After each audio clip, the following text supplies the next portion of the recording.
tenga que tener en cuenta pues que realmente cuando estamos haciendo modelos computacionales, esos modelos no son matemáticos exactos como tal, sino que en un computador uno tiene siempre que tener en cuenta la precisión finita, el rango finito y otro tipo de situaciones características. Si alguien acá se acuerda de lo que leyó o vio, ¿podría contarnos, pues, de qué se acuerda? ¿Qué detalles, por ejemplo, habría que tener en cuenta cuando uno está trabajando en computación numérica? Obviamente ahorita vamos a entrar en más detalles, pero, pues, de pronto, ¿qué tipo de errores pueden surgir? Muy bien, la norma IEEE 754, que es el estándar que nos permite no solamente decir cuánta memoria van a utilizar los números, digamos, de precisión sencilla doble en todos los computadores y por lo tanto nos da portabilidad entre diferentes plataformas, sino que además nos dice qué pasa cuando hay errores, hacia dónde se hace un rounding, qué pasa si hay un overflow y ese tipo de cosas, porque uno lo que quiere a veces no es solamente que lo bueno se pueda aplicar en muchos otros lugares, sino también que los errores sean reproducibles. Que un código no quiero que un código me funcione bien en Windows y me funcione mal en Linux o lo contrario. Necesito que si me funciona mal, me funcione mal en todo lado. Esa es como la idea. La mantisa, ¿sí? También, porque como vamos a representar los números de decimales, digamos, con una notación científica, pero con el exponente en 2, entonces tenemos como un número de cifras decimales significativas que va a ser importante y que las podemos ir perdiendo dependiendo de las operaciones que vayamos a hacer. El ejemplo de elevar 0.999 a la 100. Ajá. Entonces ahí uno puede darse cuenta cómo, aunque la probabilidad de un paso, de cometer un error en un paso dado, sea muy baja, o sea, el éxito sea 99.9%, en un paso, si yo hago 100 pasos, que esos poquitos comparados con lo que hacen uno en un computador normalmente, si yo hago 100 pasos, es probable que al final yo tenga la probabilidad de que mi resultado esté bien, es bajísima. Entonces uno tiene que aumentar al máximo esa probabilidad que nunca va a ser uno. ¿Y eso cómo se hace? Pues con unas buenas prácticas, utilizando unos tipos de datos que nos minimicen esos errores y cosas de ese estilo. Errores de truncamiento, también dice Andrés. Exacto, cuando vayamos a representar un número en el computador, nunca lo vamos a hacer de forma exacta, salvo algunos enteros. Entonces siempre tenemos como unas cajitas disponibles donde se puede escribir el número computacional y dependiendo de la cajita en la que caiga nuestro número matemático, pues entonces no va a quedar representado por forma perfecta. Y hay algunas aproximaciones para minimizar esos errores, pero eso es inevitable. Y si yo utilizo un dato, un tipo de datos que tenga baja precisión, ese error va a atacarme rápidamente. Cuando utilizamos Double, por ejemplo, eso tiene el doble de precisión y nos puede ayudar a minimizar el momento en que eso nos daña las cifras decimales y podemos confiar hasta 3, 4, 5 cifras decimales cuando utilizamos Double, dependiendo del cálculo, pero en otros casos pues no se va a poder hacer. Muy bien, entonces vamos a ir tocando como esos temas, pero yo quiero más bien bajar de compartir esta pantalla y les voy a compartir la otra. Yo quiero que vayamos de una vez a ver como una presentación, que en esa presentación vamos a hacer un resumen rápido de las cosas que pueden ocurrir cuando estemos trabajando con un computador, que son cosas en las que uno a veces no presta atención, no sabe que eso existe, que eso pasa, pero que vamos a ver que sí van a ser relevantes en algunos casos. Entonces aquí les voy a compartir esta pantalla. Y ustedes me confirman, por favor, que están viendo una presentación que dice Floating Point Math and Accuracy.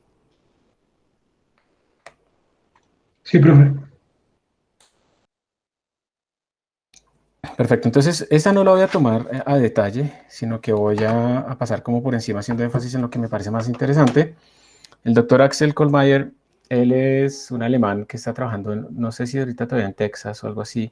Él hace parte digamos, como de el staff científico en esa zona, en ese supercluster y en esa zona de computación de alto rendimiento, pero también asesora al ICTP en cuanto a esta parte de computación científica. ¿Alguno de ustedes no sabe qué es el ICTP? ¿Alguien aquí no sabe qué es el ICTP?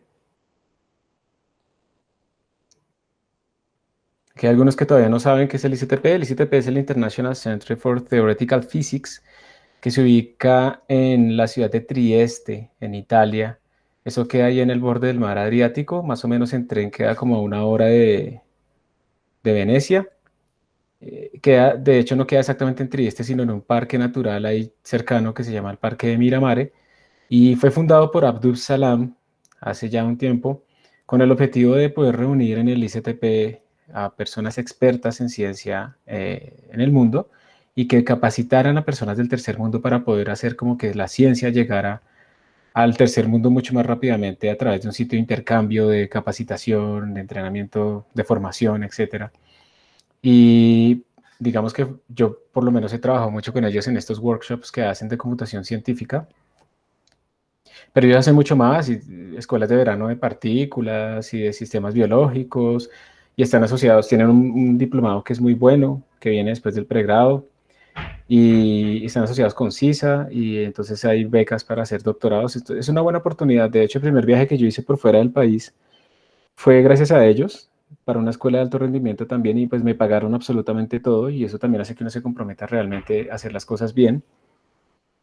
De hecho, llegué como con más dinero porque le dan a uno ya también una subvención diaria, aparte de la comida del hotel, etcétera. Entonces, simplemente ustedes entran en la página web del ICTP, ponen ICTP ahí en Google, entran ahí está todo el calendario de eventos, ahí están los eventos que se van a presentar, la modalidad pues actualmente es virtual o presencial, presencial no sé si estén haciéndolo aún. Y pues el procedimiento para presentarse a esas convocatorias y los diferentes programas que también salen ahí, ¿listo? Entonces simplemente búscalo, David, ahí en Google y puedes encontrar información. De verdad les recomiendo que lo hagan. Esa es una experiencia cultural muy buena y académica excelente también. Entonces, vamos a mirar rápidamente algunas cosas de las que él habla acá. Básicamente, esos errores en computación científica pueden ocurrir antes o después. Antes, pues cuando uno está haciendo el modelo puede estar mal, y entonces yo puedo hacer un programa que implemente el modelo, compile, corra, o sea, se ejecute propiamente, bote datos, pero pues todo está mal y eso depende del modelo, depende de los datos que yo tenga, depende de que yo programe bien o mal. O sea, hay cosas que vienen previas, ¿sí? Antes de que yo haga los cálculos. Y hay otras cosas que ocurren ya durante los cálculos, y es, por ejemplo, el truncamiento, que yo no puedo como hacer de forma exacta la representación, pero el truncamiento aquí es el truncamiento matemático. Digamos que ustedes están haciendo una integral, ustedes saben que la integral pues la definimos con el límite cuando el ancho de esas cajitas tiende a cero, pero pues eso no lo podemos hacer porque tendríamos infinitas cajitas, ese límite no existe en el computador, entonces siempre vamos a tener un truncamiento en esa aproximación, en una serie vamos a tener que truncarla en algún momento. Y ya van a ver que no solamente porque queramos, es que ya no tiene sentido. Si yo tengo un número muy grande, sumarle números muy pequeños, ya no se detecta esa diferencia. Entonces, por cuestiones diferentes, ese truncamiento siempre va a existir. Y además el rounding, que es el que nos indica que nosotros como tenemos una precisión finita y un rango finito para representar nuestros números, pues en general vamos a tener siempre una pérdida de precisión cuando escribamos en el computador un número que se puede minimizar, pero nunca se puede volver cero. Entonces eso ya existe por defecto, cosas que dependen del computador y cosas que dependen de nosotros. Digamos que aquí que se va a calcular el área de una esfera, y entonces el modelo obviamente ya tiene un error porque pues la Tierra es más esférica que plana, obviamente. Espero que ustedes lo tengan claro y vean, hay evidencia científica, ¿sí? Que lo demuestra. La Tierra está mucho más cerca de ser esférica que de ser plana, pero pues no es esférica completamente. Entonces estamos aquí haciendo una aproximación, ¿sí o no? El radio de la Tierra, pues definitivamente, como no es tenemos montañas, entonces ¿cuál es el radio que le vamos a asociar a la Tierra? Entonces ahí ya tenemos varias cosas de aproximación. El valor de pi, que tiene infinitos decimales, eh, o por lo menos tiene tantos que no podemos representar en el computador, pues entonces también va a estar truncado. Y entonces ahí, para todos esos números que vamos a introducir, por ahí de pronto excepto el 4, que es un número entero, y está dentro del rango representable, pues entonces vamos a tener puros errores. Y hay algunos errores que son más grandes que otros, y poco a poco, pues depende del cálculo que uno haga. Algún error va a dominar casi siempre, pero en general el error es la suma de todos los errores. Entonces uno tiene que tener pues presente eso, sobre todo los rangos de los números, y es importante que si ustedes van a hacer modelos computacionales en algún momento y van a reportar y van a hacer algún tipo no sé, investigación asociada a la física y que tenga que ver con cómputo, pues tienen que tener cuidado con todo ese tipo de cosas, y, y tener en cuenta pues que finalmente uno tiene como el rango de la recta real llena de huecos. Eso lo vamos a ver más adelante, pero entonces aquí aparece el concepto de la mantisa, Esa mantisa básicamente es que nosotros, recuerden la notación científica. En la notación científica tenemos algo que le llamamos una mantisa, tenemos además pues el signo y estaba en base 10. Y este exponente podía ser positivo o negativo. Y eso nos permitía como escribir números muy grandes o muy pequeños como de una manera muy uniforme. En el estándar IEEE 754 se utiliza también esa representación interna, pero pues está en base 2. Entonces el exponente pues es un exponente asociado a la base 2, pero tenemos exactamente el mismo concepto. Entonces vamos a tener que nosotros guardar como la información de los signos en algo, en un bit, por lo menos se va a gastar en este signo. Hay otro bit también que de pronto se gasta en este signo. Tenemos que gastar algunos bits en guardar este exponente y tenemos que guardar otros bits en guardar la mantisa. Entonces, por ejemplo, cuando ustedes tienen precisión sencilla, un float, que es lo que tenemos aquí abajo, esto sería un float.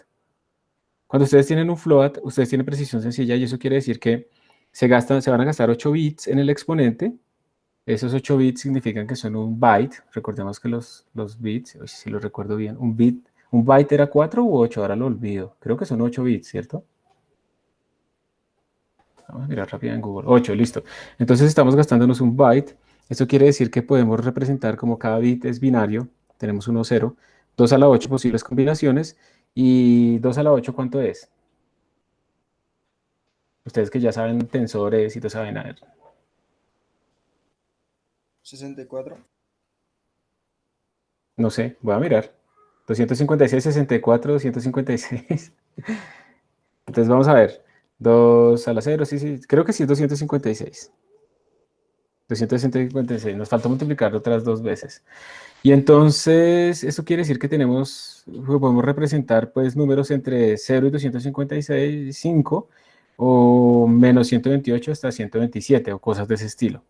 Entonces, esos son los posibles exponentes que podríamos tener. Y entonces, digamos, pensemos cuánto sería 2 a la 128 si lo hacemos con signo. ¿Saben cómo hacer eso rápidamente? 2 a la 128. Esto más o menos se puede hacer así, miren. Esto es 2 a la 8 por 2 a la 120. Y resulta que hay otro factorcito que es útil. Esto es una estimación de orden de magnitud. Es 2 a la 10. ¿Esto más o menos cuánto les da? A ver, si 2 a la 8 era 256, 2 a la 10, ¿cuánto será? 1024, ¿cierto? Entonces esto es más o menos 10 a la 3, más o menos.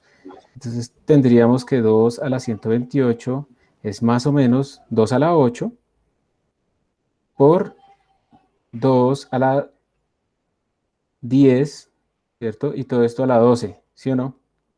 Entonces esto nos daría 2 a la 10 es 10 a la 3. Perdón por el desorden.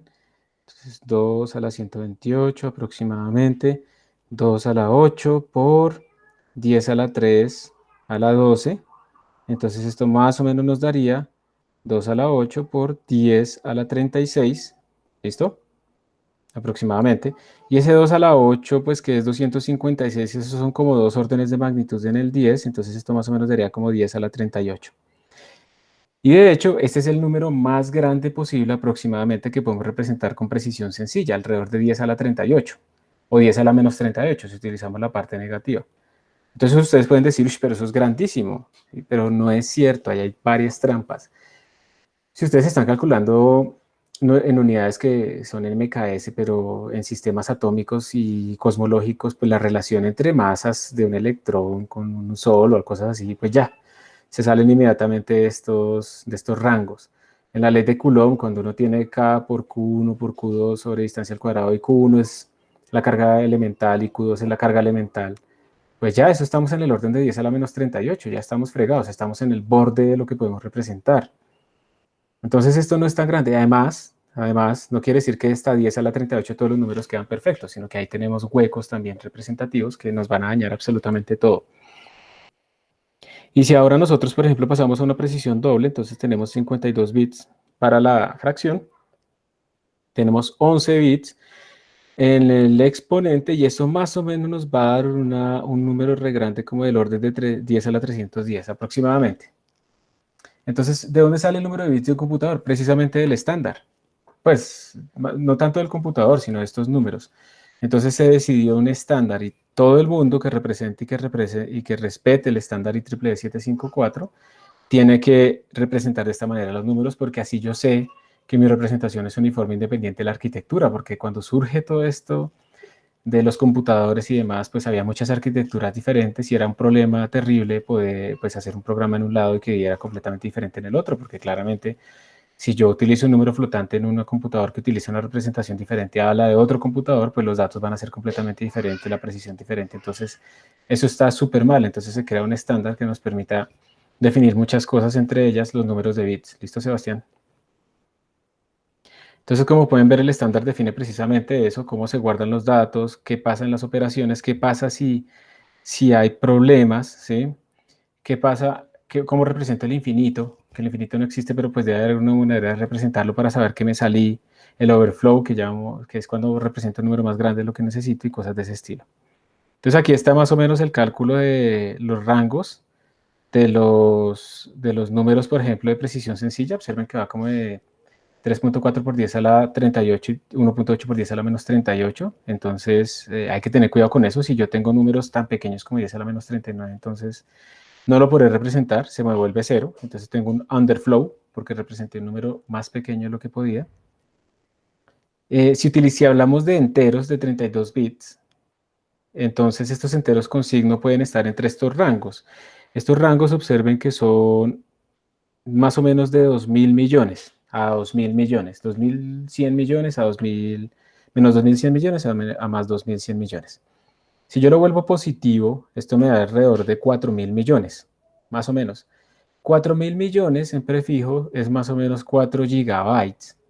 Y precisamente por eso los computadores que eran de arquitectura con sus procesadores de 32 bits no podían indexar la memoria RAM, que son casillitas que cada una tiene una dirección, no podían indexar más allá de 4 gigabytes. Entonces los computadores antiguos que eran de 32 bits no podían tener más de 4 gigabytes de memoria.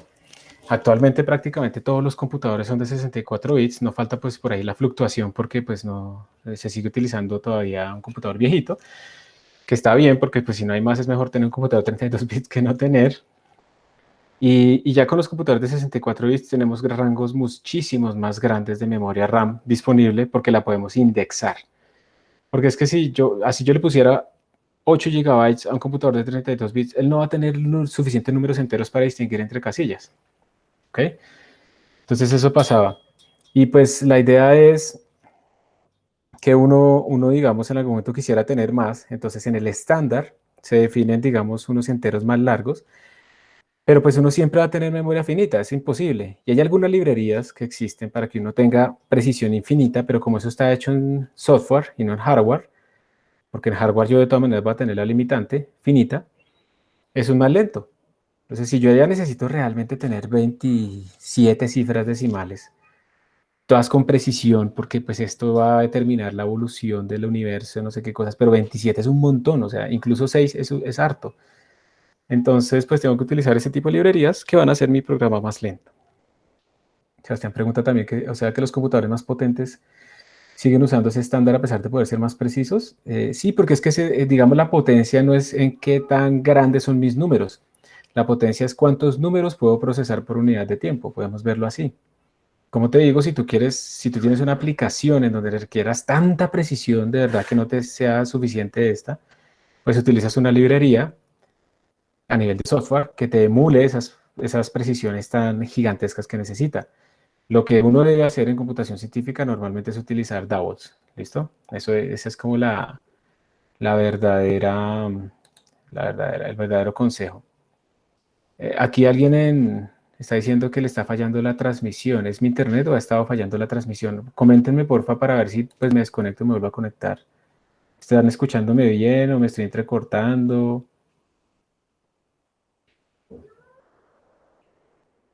Todo bien, profe, por mi parte. Sí, debe ser entonces el internet del usuario anónimo que debe tener alguna cosa ahí molestando.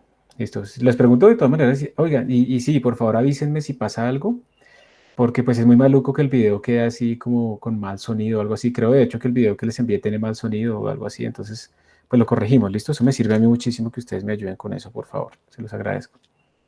No sé qué dejo de compartir.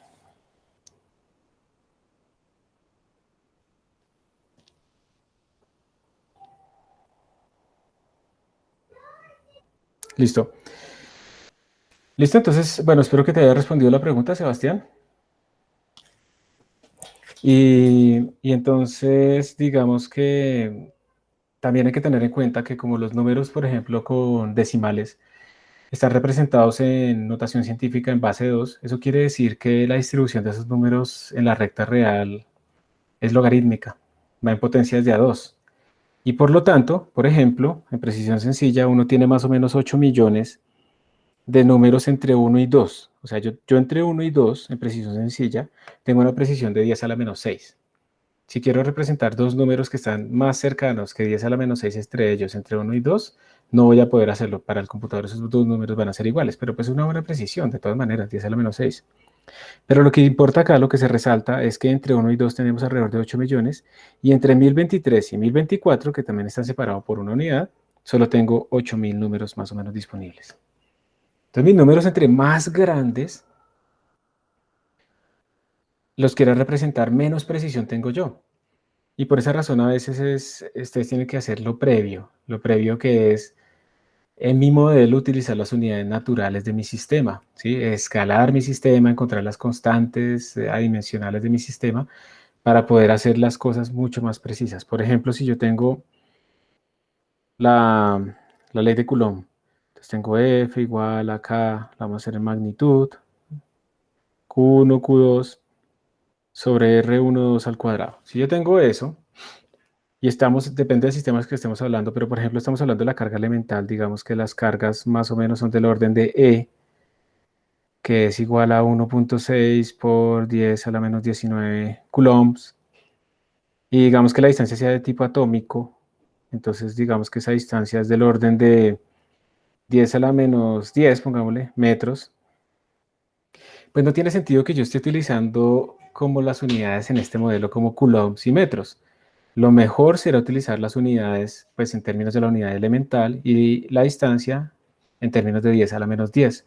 Porque en ese caso, mi problema se reduciría a que esto me quedaría, las cargas serían del orden de 1 aproximadamente, o 2, ¿sí? 1 por 1, cosas así, o 1.5 por 1.5, sobre distancias, y las distancias también tendrían como que ser múltiplos de esta distancia fundamental, entonces son del orden de 1. Y pues obviamente hay que cambiar también a esas unidades acá. Y acá va a cambiar también. Pero entonces miren que mis cálculos ahora están en la zona en la que yo puedo representar mejor mis números, no por estas zonas en donde yo tengo números muy grandes o muy chiquitos y voy a tener problemas. Entonces uno también a veces debe hacer esto. Y pues yo no sé si, yo por lo menos cuando estudié no se hacía como ese énfasis en las unidades naturales. Eso a veces como que se supone que el estudiante lo sabe, pero eso de sacar las unidades naturales es supremamente útil porque si yo tengo, no sé, la ecuación del oscilador armónico, como raro. Entonces, a ver, eso sería m por x doble punto más k por x igual 0, ¿cierto? Entonces, dependiendo del valor de masa, dependiendo del valor de k, pues yo voy a tener diferentes curvas, ¿sí? Con diferentes periodos, o incluso, y dependiendo de las condiciones iniciales, con diferentes amplitudes. Pero si yo trato de adimensionalizar esta ecuación diferencial, yo voy a obtener que esto me daría como un x doble punto más, eh, aquí me va a quedar k sobre m, ¿cierto? Por x, ahí no he hecho nada todavía. Y luego lo que yo puedo ver es que esta cosa tiene unidades de frecuencia al cuadrado. Y como la frecuencia está asociada, entonces escribámoslo así, raíz de k sobre m. Y como la frecuencia está asociada como un periodo, 2pi sobre t, entonces esto inmediatamente me está implicando a mí que hay una escala de tiempo. Entonces yo puedo reescribir estas derivadas en términos de esa escala de tiempo, y al final esta ecuación diferencial pues va a quedar como x doble punto, ya reescalado, más x igual 0, que es el que se me desaparece. Por ejemplo, hago que esta constante valga 1, perdón, que la frecuencia valga 1 porque estoy adimensionalizando. Y ahora, independiente del k que yo le ponga, independiente de la m que yo le ponga, todas las curvas colapsan en una sola curva universal, que es la fundamental, que es el comportamiento fundamental, que es el expresado por esta ecuación, donde la amplitud original, la amplitud inicial, pues también quedó escalada a 1. Y eso hace que también cuando yo implemente esto en mi máquina, pues yo esté teniendo mejores resultados porque simplemente los estoy escalando apropiadamente al rango en donde yo represento mejor mis datos. Entonces eso es para que vean que uno no simplemente es como botarle cualquier número al computador, sino que uno tiene que pensar un poco, ¿sí? Tiene que pensar un poco de realmente cómo podría uno representar esto para ayudarle al computador. Cuando ahí dice, si tengo un problema con cargas con diferencias de orden de magnitud, ¿cómo puedo escalar el problema? No, pues ahí sí te toca es, digamos que depende del problema, pero ahí sí ya no tienes como mucha opción, tienes que escoger la una o la otra. Que haya diferencia entre ellas en 10 en un orden de magnitud, pues yo escogería la más grande como la unidad, porque eso haría que la otra, digamos que esta es la recta real, esto es el uno. Si yo escojo la más grande, que corresponda como a mi orden de magnitud, pues las otras van a quedar aquí metidas, las más pequeñas, que de todas maneras es un rango donde yo tengo muy buena precisión comparado con ponerlo por acá por fuera. Eso sería lo que yo haría, ¿listo? Listo. Entonces esa es como la idea. Y digamos que también quitar algunos mitos. Hay algunas operaciones que no representan números que, o sea, más bien, que producen números que no se pueden representar. Un tercio. Un tercio no se puede representar ¿en qué? En base binaria, que es la base en la que vamos a representar. Entonces hay que truncarlo. No hay de otra, hay que hacerle un rounding, perdón, hay que hacerle un rounding. Entonces ya perdimos precisión. Ahora, como les digo, eso no es grave del todo. Si utilizamos para guardar este un tercio un double, entonces ese rounding ocurre por allá al final de la parte significativa y esa parte siempre va a tener ruido. Y pues si nosotros nos quedamos con las primeras 6 cifras decimales, pues va a estar bien, porque un double tiene más o menos una precisión de 10 a la menos. Más o menos tenemos, más bien, escribamos de otra manera. Para un double tenemos aproximadamente 15 cifras decimales. ¿Listo? Entonces, si me mata a mí un rounding y se acumula por allá el error y al final solamente me quedan 10 cifras, pues eso de todas maneras es muchísimo, ¿sí? La mayoría de los problemas se comportan así, pero pues hay algunos problemas muy especiales que no lo hacen. También uno pierde propiedades como que la suma sea conmutativa. Ustedes saben que si yo sumo números reales, pues la suma debe ser conmutativa eh, y asociativa. Pero también incluso creo que no hay conmutatividad en ciertos casos. Aquí entonces está mostrando que la suma es conmutativa pero no asociativa. Entonces, si yo cambio la ubicación de mis paréntesis, me da diferente. ¿Alguien puede entender por qué en un caso da uno y en el otro caso da cero? ¿O alguien no entiende para que lo expliquemos? Pero quiero saber si alguien lo entiende. ¿Por qué, digamos, el de arriba da uno y por qué el que no está?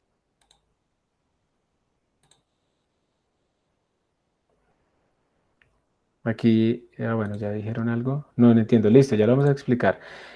Aquí hicieron una pregunta en el chat anónimo. Dice, ¿qué tan eficiente es normalizar un problema siempre? A lo que me refiero es, digamos, si uno desea tomar diferencias, por ejemplo. Entonces, pues normalizando esa diferencia se hace menor que haciendo la diferencia sin normalizar. Sí, claro. Digamos que, bueno, eficiente es una palabra que puede significar muchas cosas en este contexto. Entonces, si tú estás buscando algo intrínseco de tu problema, pues es muy útil.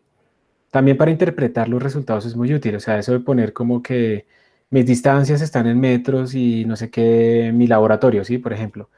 Pues, entonces, ¿qué pasa si yo cambio la escala de problemas? Si yo ahora hago ese experimento en centímetros. En cambio, si yo normalizo como con las unidades típicas de mi experimento, ¿sí? El radio, la bola, no sé, lo que sea característico de mi problema, yo presento números adimensionales y no solamente es por el computador, es porque si yo veo figuras entre cero y uno, entre cero y uno, para mí es más fácil como escalar un poco ese comportamiento. Y más o menos, si uno utilizó la escala apropiada, para uno le queda claro también que se exploró todo el rango apropiado. No que ustedes saben, por ejemplo, si yo cojo una parábola y la miro en un pedacito nomás muy chiquito, yo la veo como una línea recta. Entonces, también tenerlos normalizados me permite a mí como tener una cierta certeza de que si la normalización fue apropiada, o sea, si realmente utilicé la escala apropiada, pues exploré todo el rango y el comportamiento que estoy observando no es un subcomportamiento muy específico, sino realmente lo característico de ese sistema. Pero ahora, claro, si tú estás buscando diferencias entre sistemas, pues tú normalizas, las diferencias van a estar normalizadas también, ay, otra vez, van a estar normalizadas entre cero y uno y pues ya dependerá, o sea, ya ahí, digamos, si tú lo que quieres es mostrar específicamente en estas unidades cómo son las diferencias, pues ahí no tiene sentido normalizar. Entonces depende también del problema. No es que sea, no es que sea como siempre tienen que hacer esto y si no están haciendo mal ciencia, no, es un consejo. Decides en el contexto cuál será. Lo más me toca volver a Listo, entonces Sebastián dice, arriba se cancela, abajo se aproxima. Muy bien. O sea, arriba, este números que yo tengo acá todavía los puedo representar en precisión sencilla. Entonces él todavía puede representar esto en precisión sencilla y este también. Y pues entonces lo resta. Esto de acá nos va a dar 0 y 0 más 1 pues nos va a dar 1. Pero en el de abajo lo que sucede es que como este prácticamente es el número más grande que yo puedo representar, si le sumo 1, pues no me lo cambia. Estoy en el número más grande posible. Entonces es como si ustedes tienen 1.000.000.000 y le suman un peso a eso. Pues da igual. Eso sigue siendo 1.000.000.000 para esta precisión. Entonces básicamente de este cálculo que está acá nos sale el número 1.5 por 10 a la 38, porque lo que hace el computador realmente es tratar de poner estos dos números que están acá, perdón, en la misma como potencia. Entonces empieza este man a dividirlo por 10, por 100, por 1.000, por 10.000, etcétera, hasta que llega un punto en el que lo ha dividido tanto que ya se vuelve 0. Entonces básicamente le quedó 0 más lo que tenemos a la derecha porque era muy grande. Y esto lo que les indica a ustedes es, no tiene sentido sumar números tan diferentes, pero ojo, aquí no es sumar 1 con 1.000, es sumar cosas en demasiados órdenes de magnitud de diferencia. Eso es malo, eso no se hace, ¿listo? Porque no tiene sentido e implica como un problema en el modelo. Es como si yo estuviera sumándole la masa de, no sé, de un bonjour al sol. Pero ¿por qué estoy haciendo eso? ¿Eso tiene sentido? ¿Sí? Entonces hay que pensarlo. Entonces de acá, de esta parte de la izquierda, sale este número, 1.5 por 10 a la 38, que se va a restar con el que tengo a la derecha y entonces ahí me va a dar 0. Entonces la suma no es asociativa. Y además eso quiere decir entonces que dependiendo de cómo yo asocie acá, porque todos tienen la misma precedencia estos operadores, como yo asocie mis cálculos, el resultado puede cambiar y cuando yo optimizo, por ejemplo, le digo al compilador, por favor, optimice, por favor, arregle mi código para que sea más rápido, sin cambiar el flujo lógico, él reorganiza cosas y puede suceder que la reorganiza de tal manera que esto suceda, este tipo de organizaciones en los números, en la suma, resta y eso, y entonces nos van a dar datos diferentes. Por lo tanto, una buena manera de rastrear errores en lo que uno está haciendo también es compilar con diferentes banderas de compilación. ¿Ok? Entonces uno cómo podría, pues tampoco es que todo lo que se haga en el computador esté mal, uno cómo puede hacer y qué es lo que hacen los que programan librerías, los que hacen sistemas operativos, todo. ¿Qué hacen ellos para reducir errores? Primero, pues de todas maneras, la forma de programar afecta un montón, pero también hay unos trucos numéricos que uno puede hacer. Y esos trucos numéricos a veces ayudan. Por ejemplo, primero organizar mis números y sumar en orden ascendente. Entonces eso lo vamos a ver más adelante, pero eso tiene cierta ayuda. Pero antes de eso yo lo que les digo es, pues primero traten de ver si el error sí existe o si es importante. O sea, no quiere decir que ahora siempre que sumemos tenemos que hacer todo esto, no. O sea, tenemos que ver si es importante, si cuando yo compile con diferentes banderas cambian mucho los datos, porque van a cambiar. Pero la pregunta ¿es aceptable el cambio? Porque a mí si una magnitud me da, no sé, 1.23, 4, bueno, 5, 6, 7, y cuando hago una optimización entonces me da 1.23, 4, 5, 6, 6, pues si para mí es suficiente con dos cifras decimales, pues ambos resultados están bien, ya, listo, no importa. No pueden esperar ustedes que sea completamente reproducible. Si ustedes suman unos números en una dirección y los suman en la otra dirección, les va a dar ligeramente diferente. Entonces la pregunta es, ¿cuál es mi error aceptable? Pero si esta vaina es pues la demostración del afterlife o yo no sé qué cosas, pues de pronto eso es importante y entonces ahí sí tengo que enfocarme en que eso sea completamente reproducible y me dé exactamente igual y todo ese tipo de cosas. Pues de nuevo eso depende del problema, pero en general primero hay que saber que existe el problema para poderlo resolver. Uno no puede resolver problemas que no sabe ni siquiera que existen. ¿Listo? Entonces hay varios trucos, pero como les digo, eso realmente yo lo que creo es que toca es estar seguros. Las restas sí son en general malas. Las restas, si yo resto dos números que sean muy cercanos, el número que me queda es un número que tiene mucho error. Entonces, si yo quiero como de forma general estar tranquilo con mi software, entonces tratar de minimizar las restas, pero pues uno no puede eliminarlas, pero uno puede tratar de minimizarlas. Vamos a ver más adelante más ejemplos de eso. También comparar, esto es un error típico de programación, eso uno trata de hacer énfasis, pero eso casi nunca le hacen caso. Pero uno no puede comparar números con igualdades. Yo no puedo, digamos, si X y Y son números flotantes, esto está supremamente mal.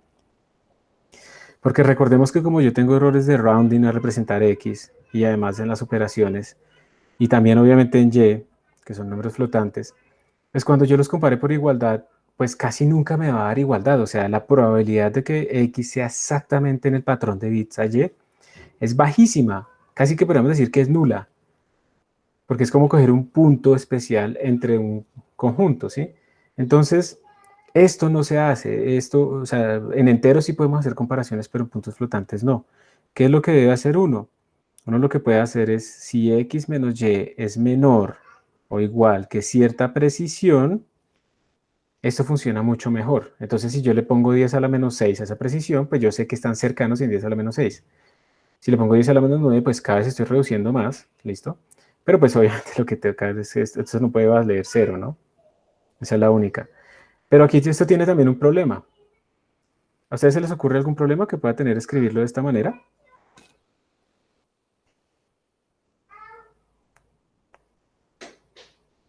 Obviamente es una pregunta muy general, ¿sí? A veces son esas preguntas que pues para pegarles es como difícil, pero digamos que el problema que puede suceder, espera, miro aquí en el chat anónimo, quisiera que eso pitara. Ah, ya te respondo esa pregunta de cuál sumas el computador para que puedas ganar los desafíos de Facebook. Entonces, ¿cuál es el problema? Es que si X y Y tienen unidades, mi EPS pierde sentido o tiene unidades. Entonces, a veces es preferible yo comparar quitando las unidades. Entonces, uno puede, por ejemplo, pensar en X, Y sobre Y, no sé, menor o igual que EPS, y ahí sí ya tiene sentido porque estamos hablando de una diferencia relativa, y ya no tiene unidades. Pero, ¿qué pasa si Y es cero? Entonces, hay que tener cuidado porque no podemos dividir en cero. Entonces, a veces esto se puede escribir así. O al revés, dependiendo del que no sea cero. ¿Listo? Entonces, este tipo de cosas también hay que tenerlas en cuenta. Esas unidades son importantes en los programas y hay que tratar de siempre escribir cosas adimensionales, porque básicamente lo que uno busca es que lo adimensional en el computador dé adimensional en el experimento. Eso es lo que uno está buscando. Aquí en el chat anónimo hicieron una pregunta de cuál suma hace el computador si no pongo paréntesis. Eso era en el caso anterior acá. O sea, si yo tengo 1 más 1.5 por 10 a la 38, ¿cierto? Menos 1.5 por 10 a la 38. Esos son números. El más y el menos tienen la misma prioridad y cuando tienen la misma prioridad se hace de izquierda a derecha. Entonces lo primero que haría sería esto y luego esto. Entonces es como el caso de abajo, o sea que esto... ¿Listo? De nada. Entonces, pues bueno, eso es importante. Entonces nada de comparar por igualdades. Tenemos que utilizar como, por ejemplo, sí, un error esperado, eso es lo que realmente necesitamos. Y bueno, aquí hay algunos ejemplos que se van a utilizar después y ya terminamos. Entonces esto es como una introducción general a esas posibles cosas y ahora vamos a pasar a otra presentación que es como más particular. ¿Alguna pregunta hasta este momento? ¿Ya todos lo sabían o algo quedó oscuro?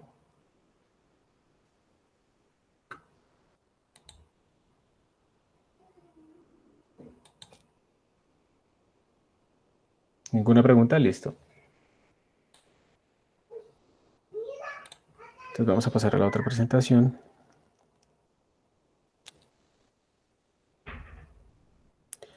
Mucho desorden en todo esto. No la tengo acá. Espera, les dejo de compartirles un momentico ya.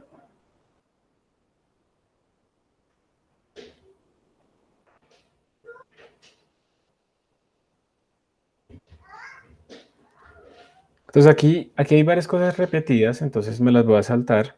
Vamos a pasar es casi que a los ejemplos. Entonces los bits, los bytes, ya más o menos hablamos de eso, ¿sí? Básicamente en un computador representamos todo por bits. Y cuando representamos todo por bits, tenemos solamente dos valores disponibles, 1 o 0. Entonces tenemos que tener cuidado si estamos en el sistema binario o si estamos en el sistema decimal.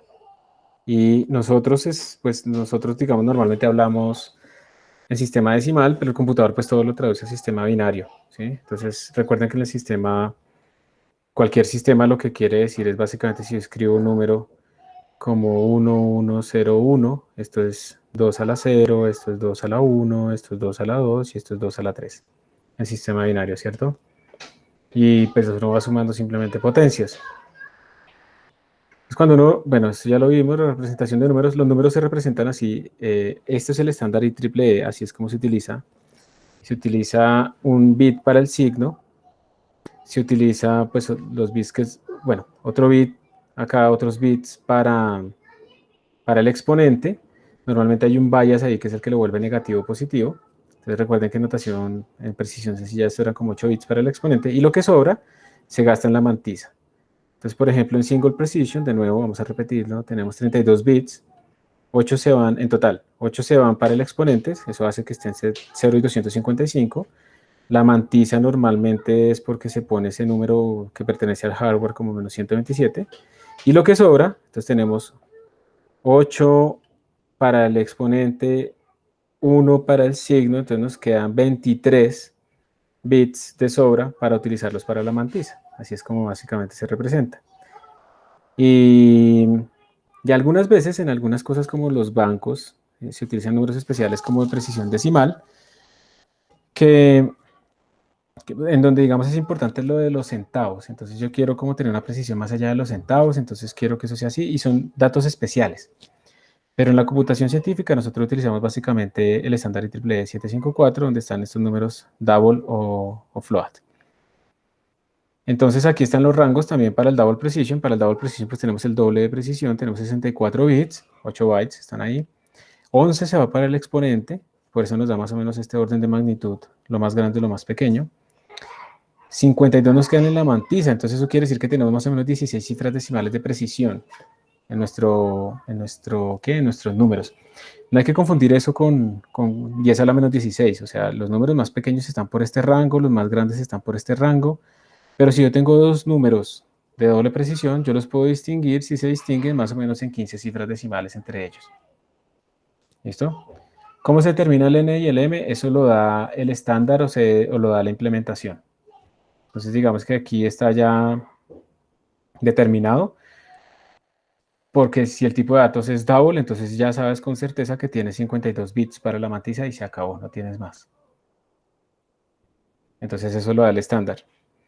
Entonces aquí tenemos como esa tablita que resume más o menos eso, el MAC EPS, esto que tenemos acá es básicamente la precisión, entonces para precisión sencilla es 10 a la menos 7. Eso se utiliza mucho a veces en tarjetas gráficas y cosas así porque el FLOAT es el más corto y además está especializado en hardware, entonces pues es más rápido. Pero realmente ustedes se deben acostumbrar a esto, a utilizar siempre Double para que tengan esta precisión y les dé mucho mejor y más reproducible todo lo que están haciendo, ¿listo? Esa es la idea y esta es la justificación de por qué el Double es lo que debemos utilizar prácticamente. También es importante recalcar cuando tenemos errores, pues esto que está acá.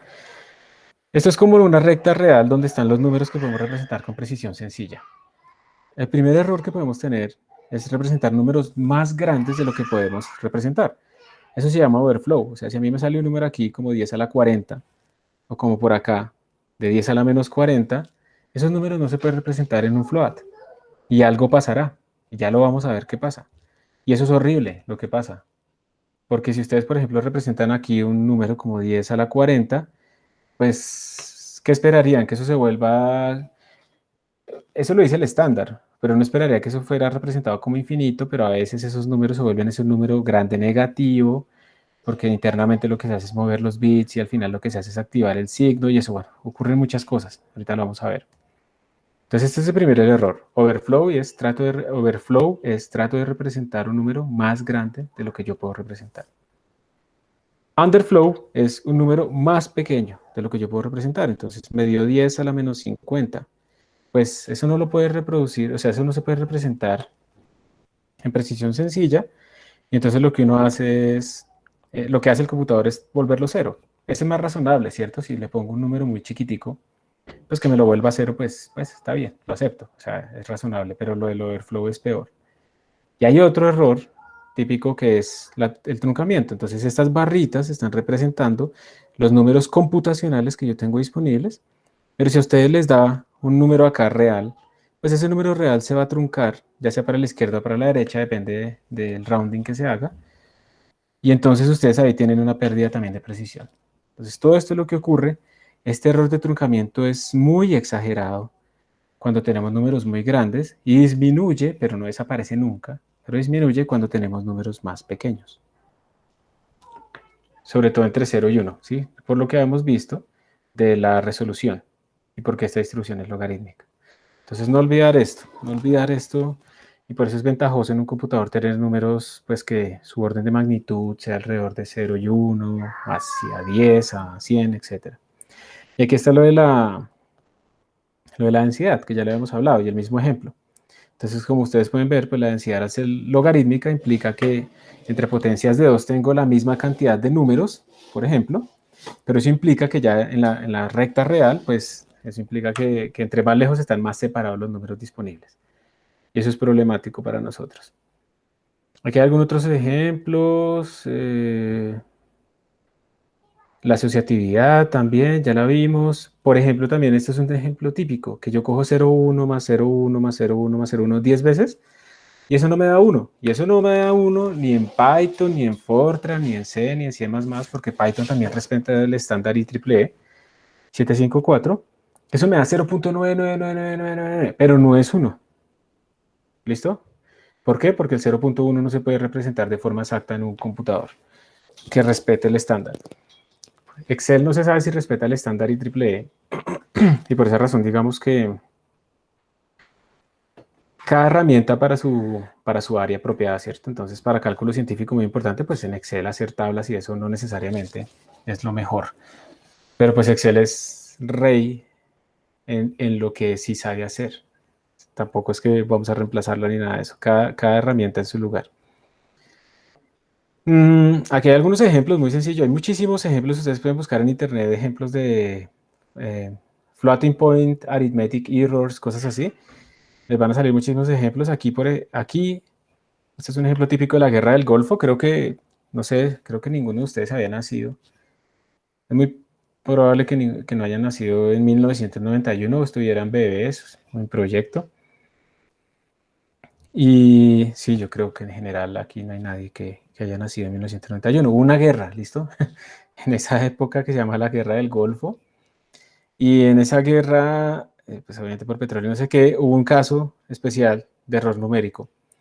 Y fue lo siguiente, habían unos misiles que interceptaban otros misiles. Esos misiles Patriot interceptaban los misiles Scud iraquíes. Y entonces cuando se disparaba un misil desde Irak, un Scud, este misil pues generaba una señal, entonces se disparaba un misil Patriot que lo iba a interceptar para destruirlo antes de que el Scud llegara a su target. La idea, ¿cuál fue? Que uno, ¿cómo hace para que las cosas se muevan en la realidad? Pues toca hacer una integración numérica y básicamente lo que se hace es un método de Euler. Entonces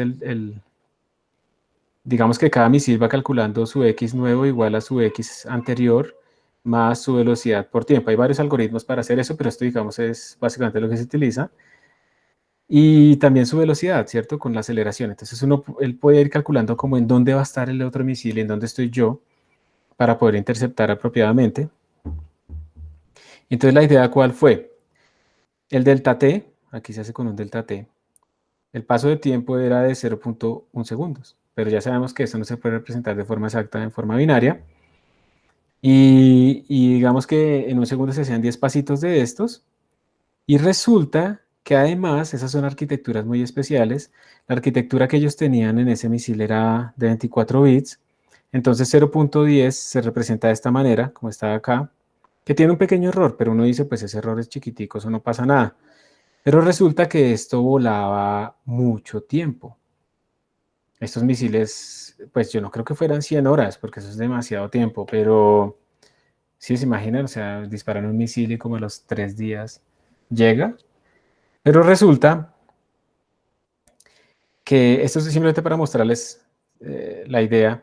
Resulta que si pasaran 100 horas, este misil era desfasado por 0.34 segundos. Para las velocidades que manejan normalmente estos misiles, Eso implica que van a estar separados por medio kilómetro. Obviamente, si son menos días, hagámoslo, eso es proporcional todo. Entonces, que no sean 100 horas, que no sean 4 días, sino que sea un día. Dividamos esto por un cuarto. Entonces, 500 sobre 4 nos da 125. Divámoslo por más, divámoslo por 5, nos da 100 metros. Divámoslo aún por más, divámoslo por 10. O sea, si esta cosa se demora 10 veces menos, o sea, solamente 10 horas volando, la diferencia sería de 50 metros. Esto sigue siendo exagerado. Obviamente, si yo soy un misil que va a interceptar a otro y en el punto de encuentro estoy a 50 metros, pues ya no lo intercepté y ya perdí. Entonces, así es que, digamos, estas cosas afectan en la vida real, no solo en la guerra, afecta también en lanzamientos de cohetes. Aquí hubo una excepción numérica en este cohete Ariane 5 porque se convirtió un número de 64 bits a 16 bits y entonces se perdió un montón de precisión. Es como convertir de un DAVL a un float, pero aún más pequeño, a un float más chiquito. Entonces se perdió un montón de precisión porque obviamente el DAVL puede guardar muchos más datos en un rango mucho más grande y no necesariamente están intersectados en los rangos extremos. Entonces ahí se perdió completamente la orientación y se destruyó el cohete. Entonces esto es importante, esto es muy importante y esto hay que tenerlo claro y que puede suceder. Entonces eso de hacer castings de un entero a un double, que a veces la gente arregla los problemas así, eso es mala idea, eso no es bueno, eso no se hace. Bueno, entonces empecemos a tratar de calcular, esto es un ejemplo muy sencillo. Algunas cosas que pasan cuando tenemos overflow y underflow, tratar de detectarlo.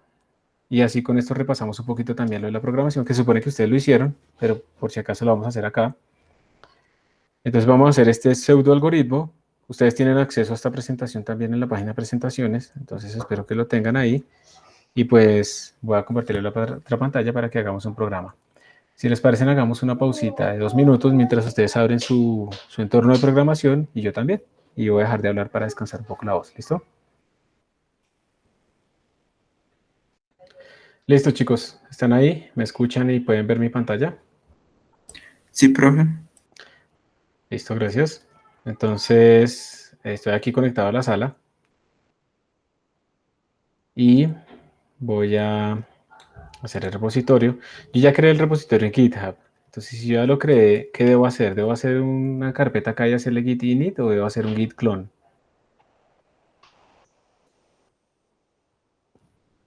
Git clone, ¿cierto? ¿Está ustedes, alguno ha utilizado el git clone en la sala? ¿Y ha tenido algún problema?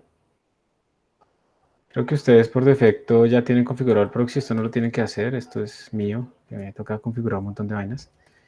Entonces voy a hacer un git clone y la dirección web es... ¿Dónde estará? Acá. Yo no le he hecho absolutamente nada a ese repositorio. Si quieren también se las copio para que pues tengan ahí los códigos como de acceso. Lo estoy clonando y él me va a decir que está vacío porque yo no he hecho absolutamente nada. Pero ya puedo entrar ahí a mi repositorio. 2021.2 aircomp. Y tengo ahí mi repositorio vacío. Entonces lo que yo voy a hacer es crear una carpeta por cada clase. Esto es, ¿hoy qué fecha es? 15. Entonces, numerical errors 1, porque de pronto nos demoramos más en esto. Y voy a entrar a esta carpeta.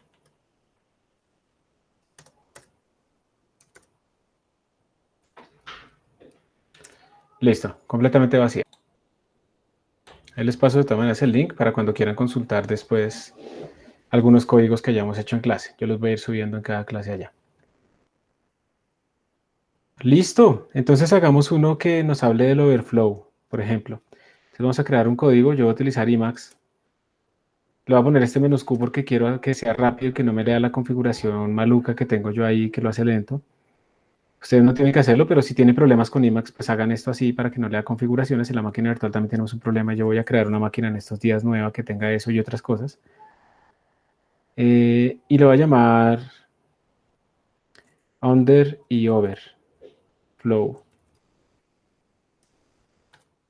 Y lo abro. Y allá está vacío mi código. Ustedes pueden utilizar el editor que quieran también. Eso no tiene ningún problema. no es obligatorio que usen Emacs. Entonces voy a empezar con lo base de C++. Esto es simplemente para poder imprimir a la pantalla. Y la función main.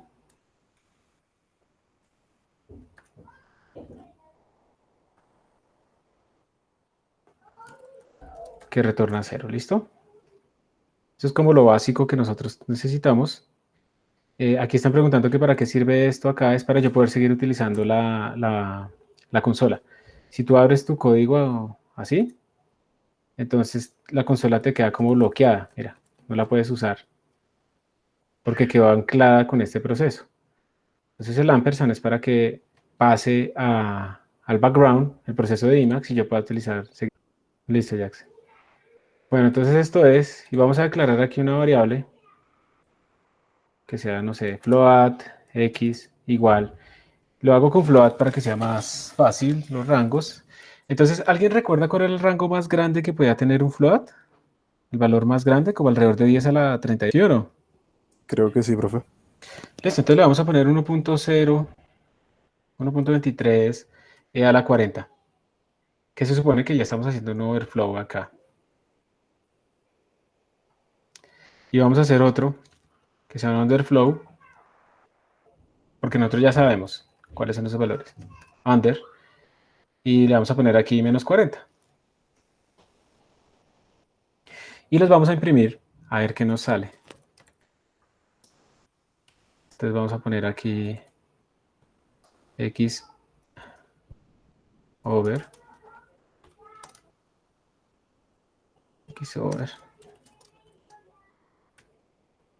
slash n, listo.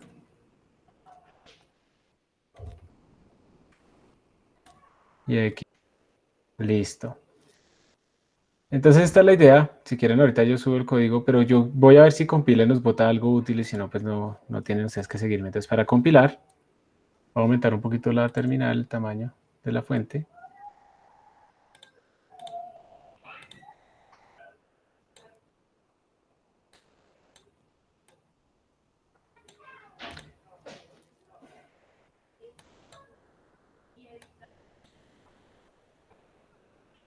Listo.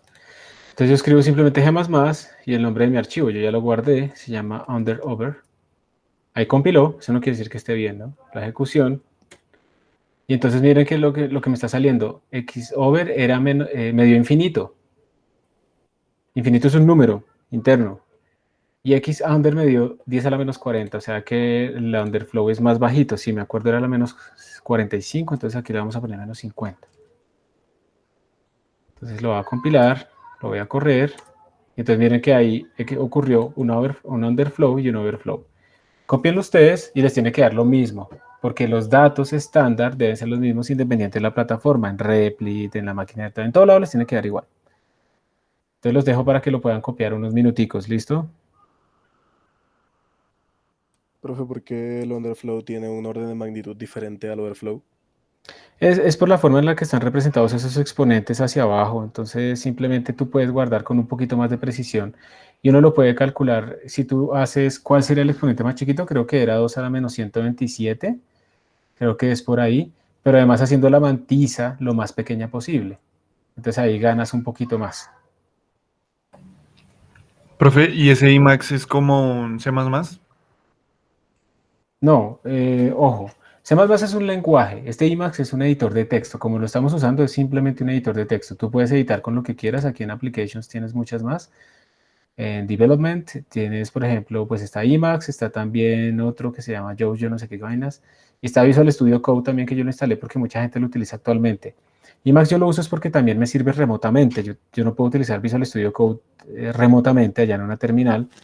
En cambio, Emacs sí, pero en este momento para lo que estamos haciendo es independiente. Yo lo que necesito es un editor de texto que me permita a mí crear el código fuente y ya está. Entonces no es que seas como C++, es que soporta la sintaxis para C++, pero pues te puede editar muchas otras cosas, pero es el editor que tú quieras, ¿listo? No están obligados. Profe, para los que estamos desde la shell conectados en vez de la manera gráfica, cuando le damos al Emacs, Ajá, te va a ¿cómo está pasar más lo diferente? siguiente. Porque no aparece el programa así, o sea, tuve que Claro, mira, tener como... Lo que voy a escribir ahorita es lo que les pasa a ustedes. Este "-nw" es no window, que es como les está saliendo a ustedes por defecto, porque como están conectados por la shell, ustedes no tienen un entorno gráfico. Entonces, lo que les va a salir es esto. Digamos, yo voy a poner esto acá. Ustedes no tienen que poner el "-nw" porque por defecto ya les está saliendo eso. Y a ti te está saliendo esto así. Ay, pero la embarré porque lo hice con todas mis configuraciones. No le puse el "-q". Vamos a ver si no se demora mucho. Démosle 10 segundos o si no...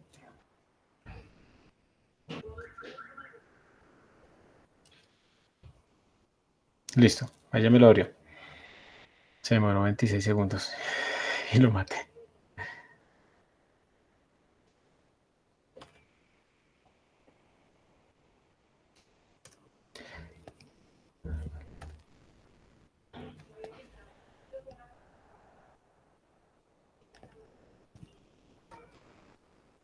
Lo voy a hacer acá mientras tanto. Entonces tú tienes esto, le voy a quitar este "-q", "-nw". Digamos que tú cuando escribes Emacs solamente desde la terminal te sale esto así, ¿cierto? Sí, señor. Exacto. Esto es Emacs en la terminal. Entonces tú aquí puedes editar, include, iostream y hacer exactamente lo mismo, ¿listo? De hecho voy a copiar el otro código acá. Voy a copiar este código.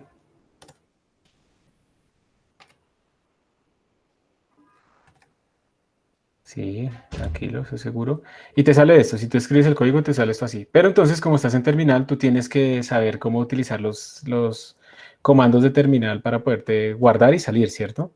Entonces, para guardar, si quieres lo voy a poner aquí como un comentario para que lo veas. Para guardar, salvar el archivo, es control más la tecla X más la tecla S. O sea, presionas el control y luego con otro dedo, mientras presionas el control, haces control XS. Primero la X, luego la S. Y mira que ahí apareció abajo que me lo guardó. ¿Listo? Y para salir, entonces sería control, como dice Homero, más X más C. ¿Está bien? Entonces voy a guardar, presiono el control y luego con otro dedo X y luego la S, manteniendo el control presionado. Y para salirme, control otra vez, la X y la C. Bueno, y ya me salí. Yo realmente te recomiendo que te metas por ventanas. Pero si quieres hacerlo por consola, pues está bien, ¿listo? No, no es obligatorio. Pero tienes que aprender. Profe, ¿este editor soporta Python? Sí. Pues digamos, soportar Python es que se ponga de colorcitos cuando abres un archivo de Python. Pues que pueda hacer códigos con Python, sí. Sí, o sea, eso es un editor de texto y los códigos de Python también son códigos de texto. Los .py. Entonces, todo lo que sea código de texto, claro, lo puedes editar acá. Cualquier lenguaje. Sí, sí, exactamente, porque ellos, digamos que cambian en las palabras claves, en la extensión, pero al final son archivos de texto. Ya un notebook de Python, eso es diferente, ya aquí no, pues se puede hacer, pero no, o sea, realmente es preferible utilizar pues el Jupyter Notebook. Por ejemplo, si tú tuvieras, sigamos, estamos en ese ejemplo, ¿por qué remoto sirve? Porque a veces uno se mete a un clúster y le toca remoto.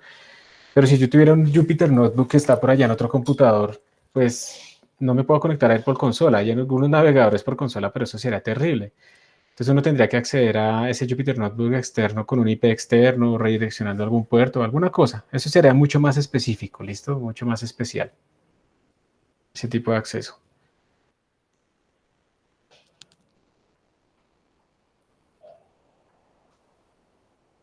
Profe, ¿puede volver a mirar, mostrarle el código, por favor? Y hay preguntas en el chat. Listo, gracias. A ver. Profe, ¿para mantener abierto Emacs y al tiempo utilizar la consola de un comando en específico? No, tienes que ponerle un ampersand al final. El ampersand no está antes de Emacs, Julián, sino después del comando. Así como lo puse yo, espérese, le muestro. A ver si ya me deja salir. Entonces, aquí estoy. Entonces yo escribo así, el archivo y le pongo esto al final. El -q no se necesita, recuerden que eso es que me toca a mí hacerlo. Simplemente el ampersand al final y con eso puedes utilizar el el Emacs y la consola a tiempo. La otra pregunta es lo mismo main con vacío que main void? No, no es exactamente lo mismo. Digamos que yo no sé si en el estándar eso ha cambiado, pero cuando ustedes lo dejan así, le están diciendo que no recibe nada o que recibe infinitos argumentos. O no infinitos, arbitrarios, una cantidad arbitraria. Entonces es mejor ponerle void, eso es verdad. Es preferible ponerle void. ¿Listo? Y también vamos a ver que hay otras formas de escribir. Aquí podemos poner argc, char, argv, y de esa manera podemos como ejecutarlo con diferentes comandos aquí en la terminal. Pero por ahora, si quieres, lo vamos a dejar con void o lo dejamos vacío, pero no significa lo mismo. Para nuestro contexto sí, pero en otros contextos pues no. Profe, Y en el chat anónimo, venga a ver. Señor, disculpe, una pregunta. ¿Y cuál es la diferencia en retornar cero? Y he visto también que se retorna exist success. ¿Ya? exit success. Ya, sí. Exit success. Digamos que el estándar normalmente lo que se supone la función main siempre retorna un 0, es para indicar que hubo 0 errores, digamos, y si tú retornas un 1 en una función al sistema operativo o internamente, pues indica algo. Si tú utilizas los return como señalización de errores, ¿listo? Exit success es simplemente una constante que definió el estándar en cierto momento, que casi siempre vale 0, para que fuera más portable este código, porque algunas arquitecturas el 0 no significa 0 errores, sino otras cosas. Entonces se puede utilizar exit success, pero pues como no estamos programando para cosas como tan específicas, por allá en una calculadora, en donde eso significa otra vaina, entonces vamos a dejarlo con 0, ¿listo? Pero eso es lo que significa. Ah, ok. Vale, profe. Gracias. De nada. ¿Podrías, por favor, mostrar la consola antecitos cuando hiciste el mkdir del error numérico? Eh, tu, tu, tu, tu, tu, tu. Digamos que sería así. Yo estaba acá en mi home cuando la abrí, entonces yo entré a un directorio donde meto mis repositorios.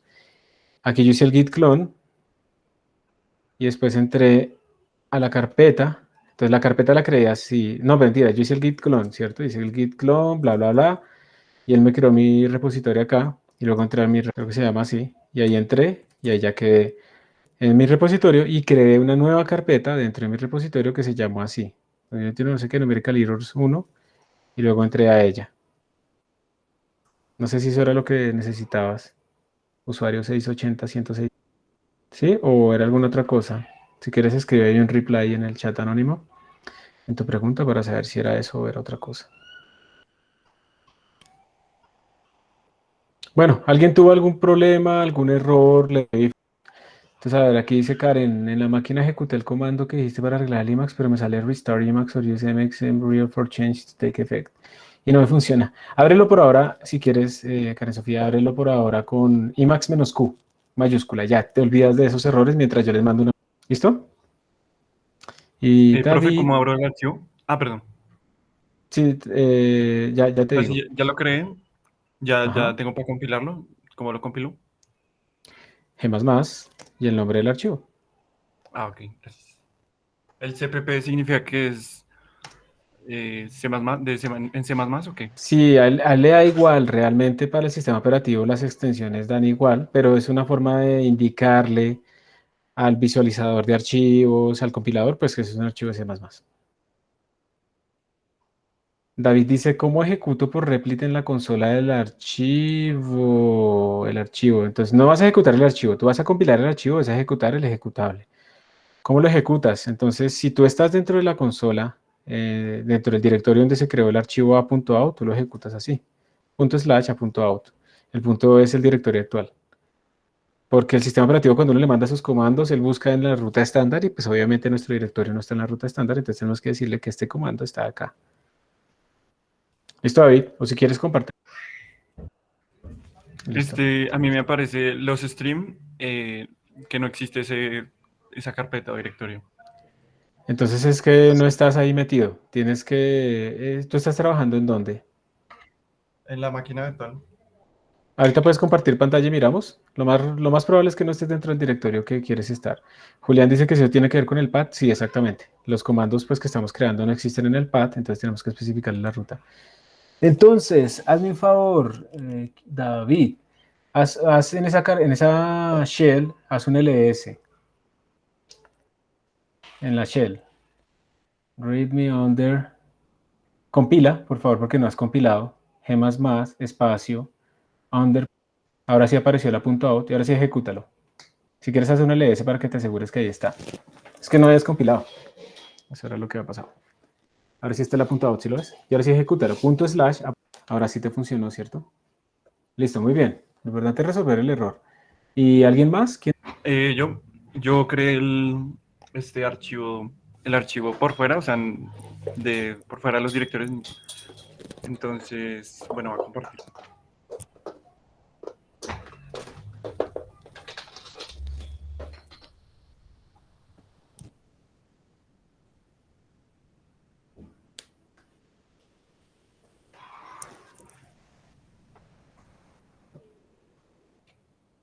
Dale, puedes compartir. Está re lento. No te ¿Ya preocupes. se ven? A mí todavía no me ha llegado, pero debe estar transmitiendo apenas eso. Yo todavía no lo veo. ¿Alguien lo ve? Ah, no. No, aún no. Ya lo deberían estar viendo. No sé. Creo que esa máquina como que lo vuelve muy lento. Demasiado lento.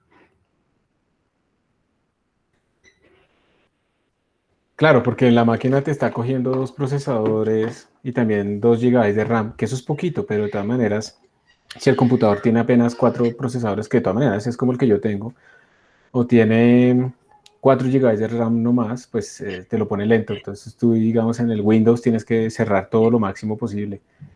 Navegadores y todo eso, cosas que se comen tanto la RAM porque se pone aún más lento.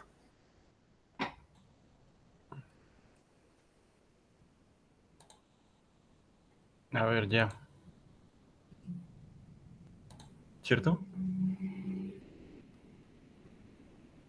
Sí se ve, ¿cierto? Sí, ahora sí, sí. Ahora sí. Bueno, yo lo creé por fuera, entonces por eso es que está aquí afuera.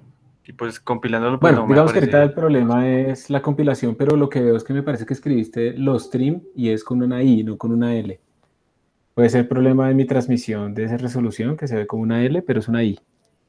Allá en donde dijiste include your stream. Eso, me parece que escribiste una L en vez de una I. Pero no importa que lo haya creado por fuera. Eso, De... el problema de eso va a ser que pues, no lo tienes metido dentro del repositorio, pero luego lo mueves, no pasa nada. Y O si quieres, muévelo de una vez, escríbele.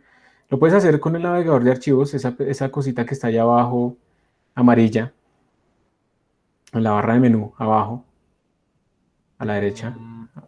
Si alcanzas a verlo, eso. Ahí tú podrías coger eso y utilizarlo para navegar, es como un navegador. También te doy un consejo, tú puedes ir aquí en la máquina virtual en ver, si es que arriba, ya en la máquina virtual, en Oracle VirtualBox, hay una cosa que dice ver, ¿sí lo ves? Arriba a la izquierda, más arriba, no. para futuro. ¿Sí lo ves o no? Ah, bueno, listo, ya abriste No, no acá. lo veo. Bueno, arriba dice ver y allá puedes cambiar la resolución, pero entonces déjame ver el IMAX que tienes abierto. Ahí, dale clic, allá donde dice IMAX. Arriba a la izquierda, eso. Mira que tú, Ya sé. eso, ¿Y corrige esa vaina. y eso qué Eso es con una significa? I. Esto es para poder utilizar, para poder imprimir a la salida estándar y leer de la salida estándar. Te lo guardas, listo. Ahora sí lo vas a compilar.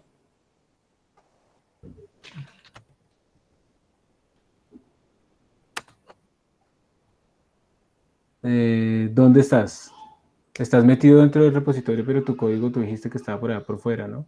Sí. Eh, pero ahora dónde estoy. Hazle Ya. ls. Creo que ya.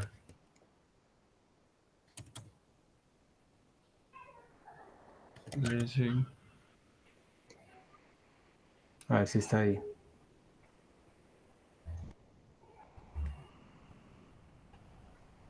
La máquina virtual está lenta. No sé si tú tienes un computador poderoso que le puedas dar un poquito más de recursos.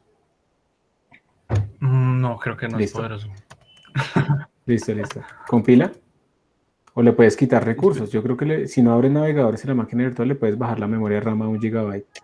Pero pues ahí, mira, ahí en Windows cerrar todas las ventanas posibles que puedas. Chrome come mucha memoria, que solamente quede como el meeting. Yo supongo que por eso es que lo tienes abierto.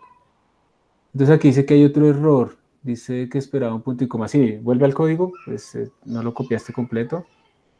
Y mira que en el código, después de X under, lo dejaste con guión, bueno, con menos menos, y no le pusiste lo que faltaba. Te lo voy a poner lo que falta, lo que tienes que poner entre el punto y coma y ese símbolo de menor menor, pues es el carácter de nueva línea. Te falta incluir esto ahí, Ah, antes del punto y coma. Ahí. slash N, ¿cómo es? Slash N, No, slash. el otro slash. Y solo una N. Ujú. Ah, pues madre, este no está. Ya. N, N en comillas. No tantas comillas. Solo son dos para abrir y cerrar. Tranquilo. Ah, Eso es el nervio de estar viendo que todo el mundo te vea y que está lento. ya. Ah, sí, sí, ok. ¿Lo guardo? Falta el de abajo, la línea de abajo tiene el mismo error. Jackson Vale. pregunta que si es buena práctica incluir el namespace. No, no es buena práctica. O sea, no sé si te refieres a escribir using namespace std. Eso no es buena práctica. Es preferible ser explícito escribiendo std, dos puntos y out. Está en el equilibrio y se podría aceptar es que escribieras antes del in main using std y out. Eso sí. Pero es que cuando tú haces using namespace std es como si regaras así la bolsa de todas las cosas ahí en la mesa para utilizar una sola de ellas. Y puede haber conflictos después de nombres entre variables o funciones. Déjame ver el código porque algo hiciste mal. ¿Es con espacio aquí? Espérate. Ah, sí. No, eso del espacio no importa. Mira, no. Es que allá en float x under te falta un punto y coma al final del -38 para indicar Ah, que terminó el enunciado. Ya, ahora sí guarda.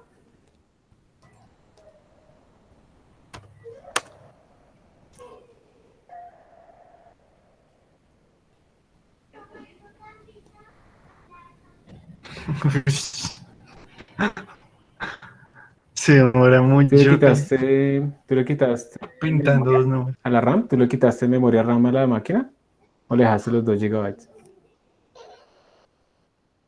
Los Sí, dos eso debe ser que gigabytes. está swapeando, debe ser que ahí haya una cosa. Entonces mira que ya compiló, ya lo puedes ejecutar.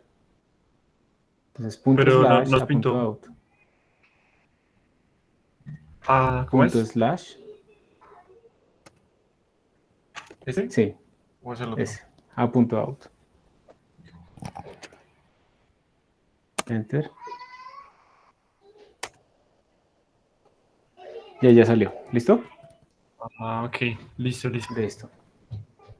Listo, pues, Profe, ¿cómo gracias. es que era la manera larga de escribir ese, entre comillas, slash al revés n? Ya te digo. Voy a compartir mi pantalla ahora. Tengo que dejes de compartir. Sí, ya dejé de compartir hace rato. Ah, bueno, todavía está saliendo.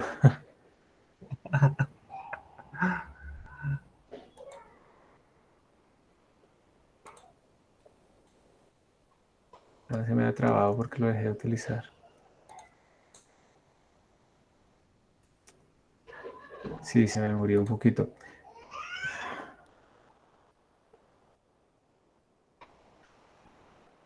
A veces pasa eso, como que la sesión se bloquea porque uno la deja de utilizar. Y me toca volver a entrar.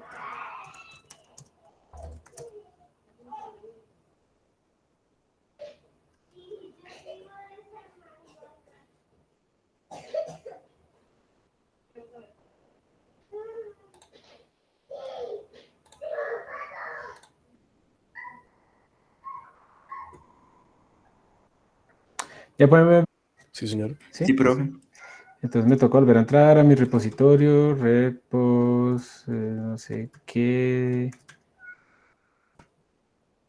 Y la clase del día de hoy, listo.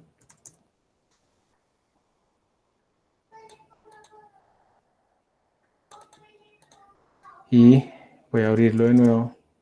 Le voy a poner esto para que no me moleste con esas configuraciones mías. Y lo abro así. Esos que tienen un moñito al final, esos que ustedes ven acá, esos son backups que ha creado Emacs. No hay que prestarle atención a eso realmente, y eso no debería guardarse dentro del repositorio. Quedan ahí en el sistema de archivos, pero no está guardado en el repositorio. La forma larga es esta, std inline, pero no solamente la diferencia, no solamente si es larga o es corta. Cuando yo hago esto, estoy dejando como todo lo escrito en un buffer, y es más eficiente porque cuando escribo mucho al disco, eso es lento, entonces es mejor guardarlo en buffers. En cambio, en line lo que hace es vaciar el buffer inmediatamente por cada línea. Entonces, pues aquí no se nota, realmente eso no importa acá, pero en otras aplicaciones puede ser importante. Bueno, listo, ya vimos esto, el over y el under. Ustedes, pues, nosotros fuimos como directo al grano porque ya sabíamos realmente cuáles eran los límites. Y esto es lo que puede pasar si tratamos de representar números muy grandes o muy pequeños. Ahora quiero mostrarles otro ejemplo, pero con enteros. Entonces, int n igual, y eso es un entero asignado. Si quiero que no sea asignado, pues tengo que hacer esto, unsigned int. Pero este es un entero asignado, y ese n le voy a poner un valor de 5.000 millones. Lo puse bien.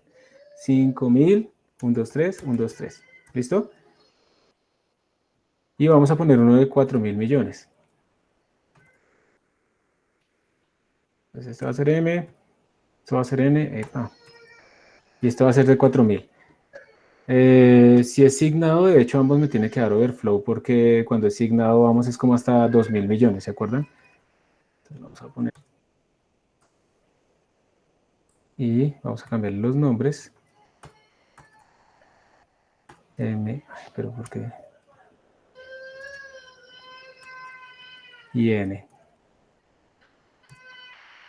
Obviamente esto ya parece ser mejor idea hacer una función que haga las impresiones. Cuando uno repite código, pues claramente lo que debería hacer es hacer una función. Entonces vamos a ver qué nos sale con esto. Se supone, yo pienso que los dos deberían ser overflow, entonces vamos a disminuir este acá a 2000, porque es un entero asignado y se supone que alcanza hasta máximo como 2.100 millones, una cosa así. Entonces vamos a ver, voy a compilar. ¿Qué más? Under, listo. Miren que el mismo compilador me está haciendo un warning, como el mismo compilador cuando ve estas constantes, él trata de convertirlas en, por ejemplo, estas en enteros y estas las convierte implícitamente en doubles. El problema está es cuando ese double se transforma en un float, ahí tenemos el overflow, pero no lo detecta, y originalmente lo guarda como un double. Mientras que estas, él trata de convertirlas en enteros desde el principio, y entonces él detecta que tenemos un overflow. Pero igual no le vamos a hacer caso, es un warning. Y entonces lo voy a ejecutar, ./out, y observen que ahora, miren esto tan raro, el de abajo, el n, salió bien porque está por debajo del límite de 2.100 millones, pero miren lo que pasó con el de arriba. El de arriba, como está por encima, miren en qué se convirtió es que en 1, 2, 3, 1, 2, 3, dice que en 705 millones. O sea, eso es horrible porque ocurrió un overflow, pero aún así me botó un número. Hagamos una cosa más interesante, miren, voy a hacer esto. 2.500 millones. Voy a compilar, voy a correr. Y miren qué horrible es esta vaina, porque los overflows de enteros se convierten en números negativos muy grandes.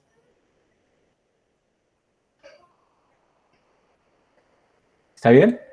Entonces hay que tener cuidado con eso, porque uno puede tener realmente problemas. Yo preferiría que se convirtieran en infinito, pero no, el estándar lo definió así, se van a convertir en estos enteros negativos. Porque la forma en que se representa es que se llena todo de unos, incluso el bit del signo. Entonces, por eso cambia. ¿Ok? Voy a añadir este código al repositorio. Todo el resto es basura. Esos que son backups, el .out, eso no se añade al repositorio.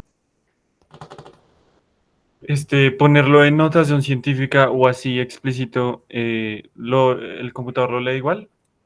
Cuando tú lo pones en notación científica, lo trata de transformar en un DAOL, porque digamos que eso es lo que se espera de la notación científica. Entonces yo aquí quería que no me lo fuera a transformar en un DAOL, sino que explícitamente tratara de convertirlo directamente en un int. Ok.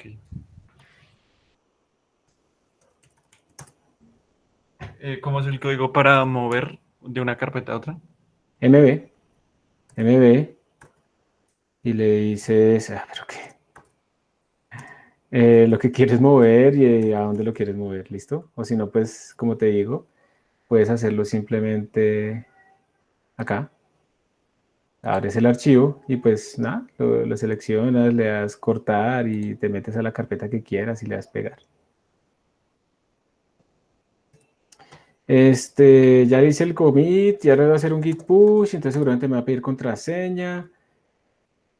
Te voy a configurar. A ustedes no les toca hacer esto, a mí sí, por otras razones históricas. Entonces le voy a hacer un git push, me va a pedir contraseña y me toca utilizar el token ese que abrí la vez pasada. ¿Se acuerdan que ahora toca con unos tokens? Entonces voy a buscar mi token. Ahora sí voy a venir a mi manejador de cuentas y le voy a preguntar mi token. Y lo voy a copiar y espero que ustedes no lo vean. Ya lo copié, lo pegué y listo. Entonces si ustedes van al repositorio, pues allá también pueden encontrar el código directamente. En Emacs, ¿cómo se copia o se pega? No me funciona con control C, control V. No, no, no. Ahí no funciona en Emacs. Eso también es una vaina histórica. Eso a veces a la gente no le gusta. Se puede cambiar. Si tú vienes aquí a Edit, mira que Cut es con control W y Paste es con control Y. Eso tiene su justificación. Porque Emacs tiene más edad que todos ustedes. ¿Sí? Entonces yo lo que hago es, por ejemplo, yo me paro aquí al inicio y hago control K varias veces y luego control Y eso es el copiar y pegar. Control K y control Y. En la consola es control shift C, control shift V. Pero en Emacs es con control K y control Y. Entonces si yo hago un git status, que es lo que están mostrando ahí, git status, me dice que hay un montón de cosas que no están guardadas, que no estoy traqueando, y pues sí, yo no quiero. Después podemos crear un archivo git ignore para decirle que todo lo que termine en moño y esas cosas que lo ignore. Entonces, eso no se preocupen. Después lo quitamos. David dice, untracked files, git nothing add to commit, but untracked files present. Profe, me sale esto en el commit. Pues primero tienes que hacer el git add. Primero tienes que marcar qué vas a mandar para el commit. Entonces tienes que hacer git add under.cpp. Listo. Bueno, entonces esto es para que vean ustedes también algunos ejemplos del overflow y el underflow, lo que sucede tan horrible con los enteros. Y vamos a hacer otro ejemplo acá, que también está en la presentación. De hecho, me voy a ir a la presentación.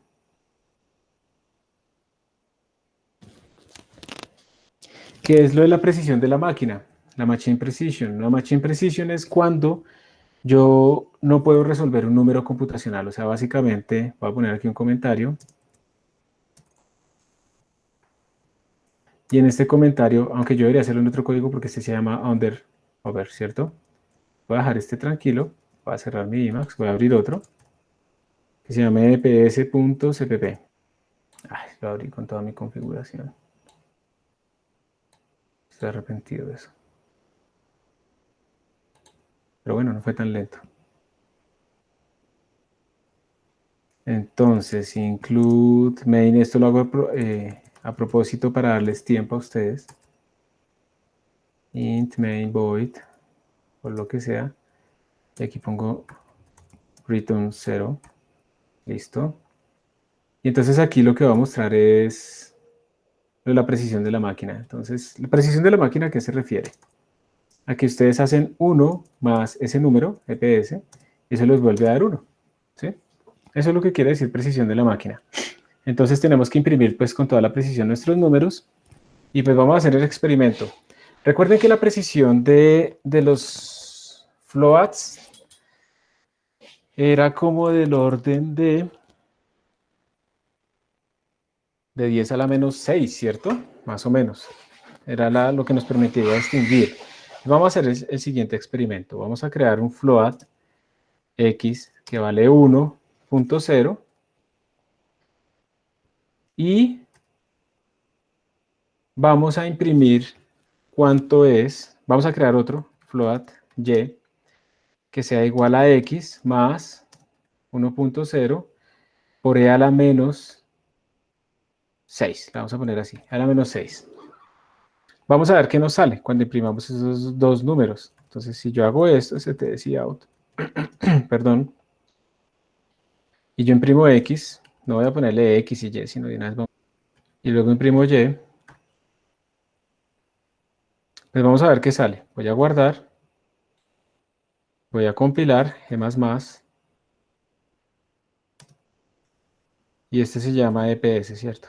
Listo, g++ EPS compiló, no quiere decir que esté bien. Miren, lo voy a ejecutar y me sale 1 y 1. ¿Ustedes qué dirían? ¿Será que sí está bien? ¿Será que esto quiere decir que estos dos números son iguales? Les voy a mostrar otra cosa, miren. Le voy a poner 1.5. Se supone que eso sí se podría resolver. Compilo, corro, y me da 1 y el otro me da 1.0001, ¿cierto? Entonces, ¿será que si yo le pongo aquí 10 a la menos 7, pues miramos a ver qué sale? 1 y 1. Entonces parece que desde 10 a la menos 6 como que ya no puede distinguirlos. Pero tenemos que tener cuidado porque por defecto aquí no nos está imprimiendo todos nuestros datos, toda nuestra precisión. Entonces les voy a enseñar acá esta linecita, es muy útil para que si out imprima notación científica. Esto a ver cómo era. Espera que no me acuerdo.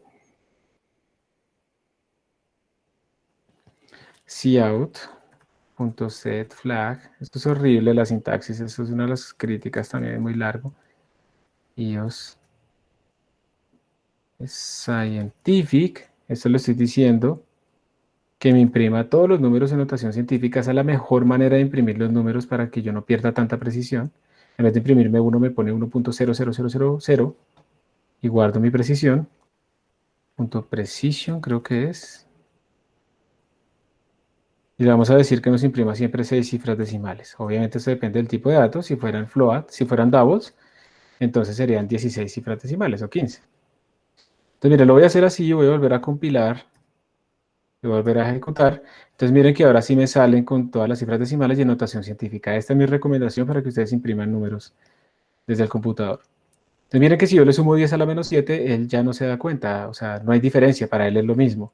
Si le sumo 10 a la menos 6, guardé, compilé y corrí, y miren que ahí sí hay una diferencia. Entonces, miren que la precisión, anteriormente cuando no imprimíamos todas las cifras nos salía 1 y 1 con 10 a la menos 6, pero no es cierto. Miren que con 10 a la menos 6 él todavía puede distinguir la diferencia. Entonces, realmente es para números más pequeños a 10 a la menos 6, que no tiene, que la precisión de la máquina ya no puede distinguir. Entonces, para flotantes, esta es más o menos la precisión de la máquina. Si estoy en 10 a la menos 6, todavía puedo distinguirlos. Menos que eso, ya no puedo distinguir mis números. Entonces lo pueden hacer ustedes, mientras tanto yo lo voy a añadir al repositorio.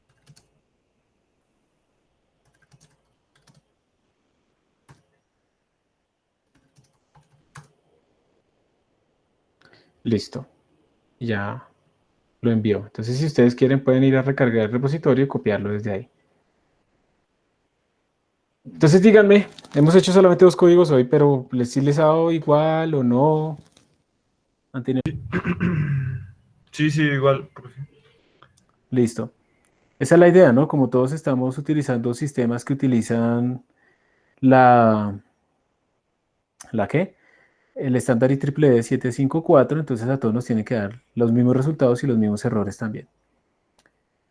En la presentación lo que sigue es hacer una sumatoria, y esto va a ser una tarea que ustedes van a tener que hacer.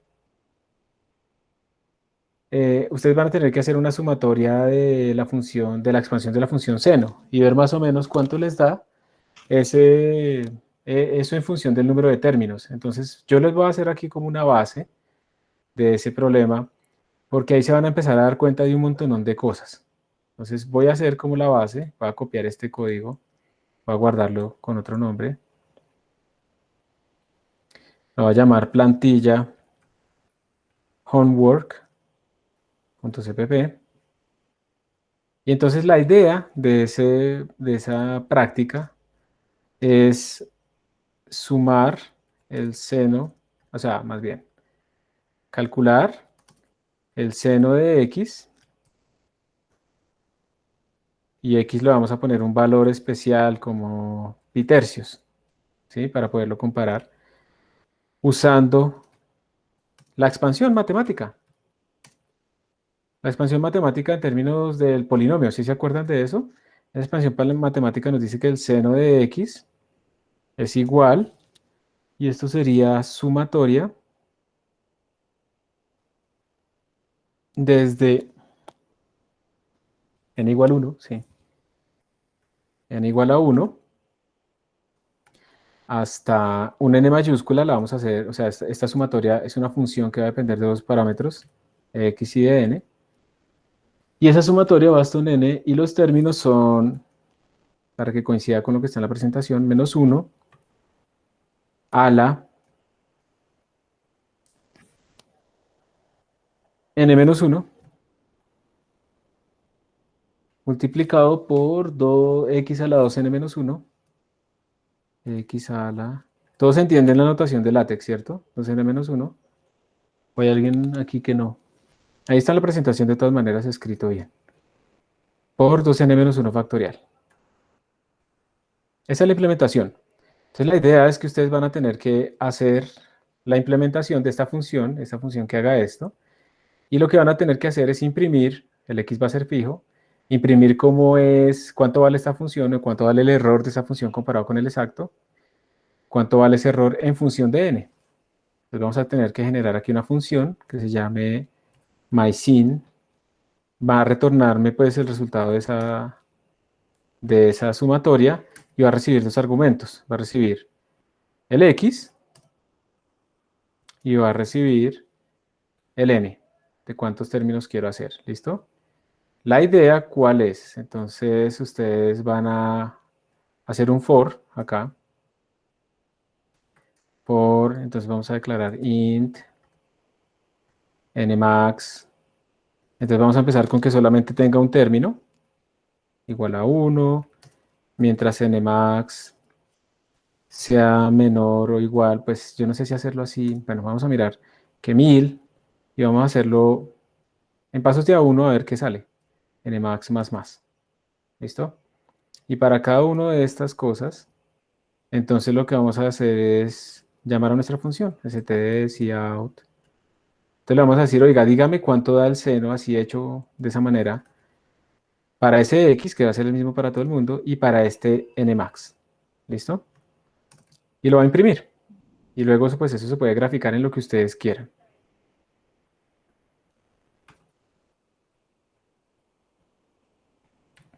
Pero a veces, como les decía, pues imprimir estas cosas así como que no nos dice mucho.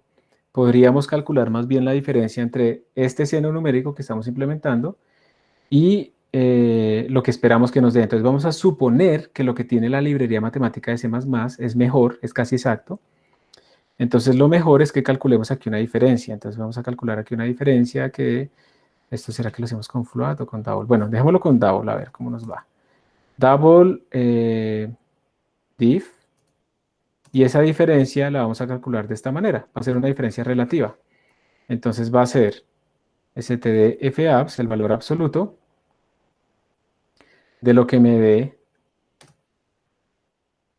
esta llamada, menos el valor exacto, que ya lo vamos a calcular, todo dividido entre el valor exacto, que esperamos que no sea negativo. ¿Listo? ¿Y el valor exacto cuánto es? Pues nosotros tenemos aquí unas constantes. X va a ser fijo, que ya dijimos que iba a ser, ¿qué era? Pi tercios. Entonces pi sobre 3, esa es una constante que tenemos disponible. Y exact, pues es std sin en x. Les estoy ayudando con toda la estructura, porque de pronto hay personas que están todavía muy crudas en recordar bien esto, para que hagan una modificación muy específica que sea solamente la función. Bueno, listo. Entonces, miren, acá me está saliendo, ya tenemos la variable x, la variable exacta. Entonces, aquí simplemente calculamos la diferencia entre lo que me está dando mi función que yo implementé con un nmax que cada vez va cambiando en términos ¿de qué? De lo que yo espero que me dé. Y aquí podemos ir imprimiendo los términos. Luego imprimo un tab para separar mis datos. Y luego imprimo la diferencia. Entonces aquí ya tengo como toda mi estructura. Entonces este archivo, este programa me va a botar un montón de datos en la consola. Y antes de seguir, necesito incluir otro encabezado que es el de la librería matemática, que es CMAT. Y con CMAT, entonces ya tengo acceso al seno y a todo ese tipo de cosas. Entonces la tarea de ustedes realmente es ya implementar esta función. Esta es la declaración, la voy a implementar aquí abajo. La tarea de ustedes es esta, implementar esta función acá, ¿sí? Que me tiene que retornar la implementación de esta cosa, de esta sumatoria. Pueden hacer otras funciones extras si lo desean. ¿Listo? Pueden hacerlo si quieren. Y la idea es que entonces esto les va a botar unos datos y esos datos pues ustedes los van a graficar. ¿Cómo es la diferencia porcentual en términos del número de términos? Uno que espera que cuando el número de términos sea chiquito, porque tenemos una sumatoria pequeña, pues eso va a ser feo, entonces me tiene que dar una diferencia porcentual grande. Y a medida que aumento el número de términos, pues eso debería tender a cero. Matemáticamente, si yo hago que este n tienda a infinito, pues esto me tiene que dar exacto. Pero numéricamente esta función tiene muchos problemas. ¿Sí? Tenemos restas, es alternada, divide por factoriales. Entonces, vamos a ver que va a llegar un momento en que se va a saturar eso. Y lo que quiero es que ustedes piensen, digamos, la tarea fundamental es simplemente implementarla y hacer la figura, pero quiero que ustedes piensen también de pronto si hay alguna manera de hacer esto mejor. ¿Sí? Lo piensen y eso pues lo veremos en la próxima clase. Entonces, esta es su tarea. Tienen que llenar esa función. Y listo. Yo digamos que ahorita lo puedo dejar como return 0. Entonces esta función siempre me va a retornar 0. Y pues si yo compilo esto, vamos a ver si compila esto que les estoy dando. Plantilla homework. Ahí compiló. Y la ejecuto y entonces miren pues que obviamente siempre me va a dar que tengo un 100% de error, 1 en diferencia porcentual, pues porque no me está dando para nada. ¿Sí? No me está dando para nada, estoy completamente alejado. Y bueno, si yo hago esa gráfica, pues me va a dar una línea recta en función de eso. Entonces, cuando ustedes ya lo implementen, pues obviamente no retornan 0, sino retornan el resultado y ya está. Entonces, esta va a ser la tarea. Yo les pongo el Classroom. Lo que tienen que entregar va a ser simplemente que tomen una foto de la implementación que hicieron y una foto de la figura. Y listo. Pueden trabajar en grupo. Pues, o sea, la entrega va a ser individual, pero pues obviamente pueden trabajar entre ustedes. Y ya. Y eso es todo. Entonces, aquí ya terminamos nuestra clase. Y esto pues es para que practiquen. Pero, o sea, profe, ya tenemos, o sea, ahí esa función que está ahí ya nos calcula, pues, la diferencia entre el seno de matemática y el seno, Sí, ya pues, está todo. exponente. Tú lo Sí, ya único está. que tienes que hacer es aquí en MySyn implementar realmente esta suma, que retorne la suma bien para ese X y para ese N local.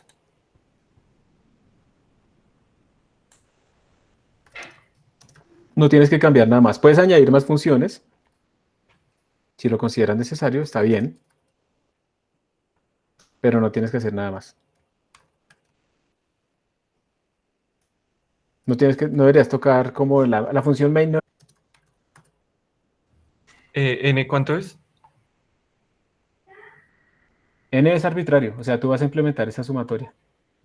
Aquí adentro es arbitrario, pero N va cambiando a medida que vamos haciendo este loop dentro de la función main. Vale 1, luego vale 2, luego vale 3, hasta que llega a 1000. Y cada vez tienes que llamar a la función, o sea, esto ya está hecho, tienes que llamar a esta función. O sea, tú tienes que implementar esta función, que esa función lo que tiene que implementar es esta sumatoria.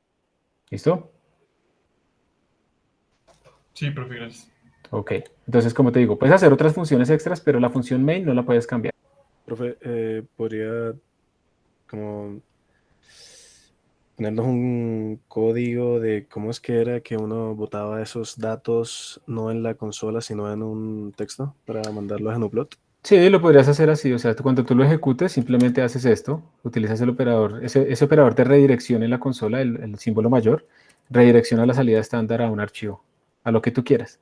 Entonces, si yo hago esto, ahora mis datos quedaron guardados en un archivo. Entonces, si yo miro ese archivo, ahí están todos mis datos. Entonces ya lo puedes hacer. Si no lo pones, sale en la pantalla. Si lo pones, queda en el archivo. Gracias, profe. También se puede hacer desde C++, pero me parece que es más fácil para el minuto que me queda mostrarle esto así. Profe, pero las dos funciones no tienen el mismo nombre, MySyn. ¿Cuáles La dos de abajo. funciones? O ¿Esta de sea, arriba y esta de abajo? Sí. sí. Sí, pero es que esto es una declaración en donde uno dice, va a haber una función llamada MySyn que recibe un double y un entero y retorna un double, pero no la estoy implementando. Eso es para yo poderla utilizar aquí adentro de la función main. Y luego yo la implemento aquí abajo, para no Ah, poner ese código aquí antes del main y organizar mejor mi código. ok. Eso no lo había visto en Python. No, en Python tú no lo necesitas. Normalmente tú cuando declaras una función la implementas inmediatamente, pero porque tú no estabas haciendo módulos en Python. Si tú hicieras módulos en Python tendrías que pensar en algo así parecido. No igual, pero parecido. ¿Listo? Listo, profe, gracias. Listo.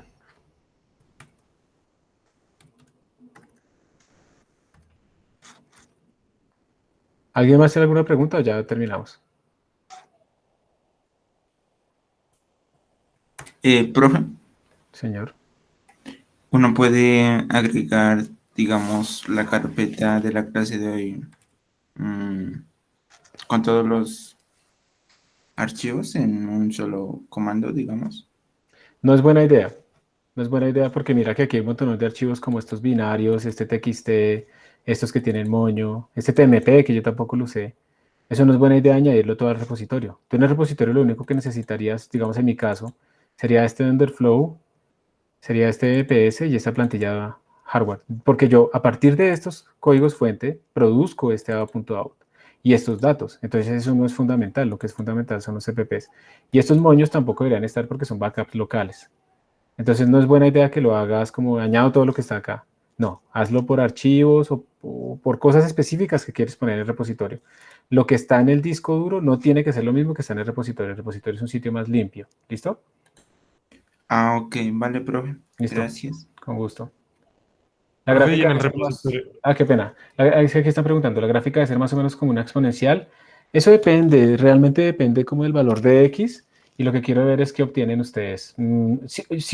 Digamos, si esto fuera matemáticas como tal, uno esperaría pues que debería disminuir, no sabemos si como una ley de potencias o exponencialmente, pero debería disminuir como una ley de potencias, porque el término que uno trunca es una potencia de X.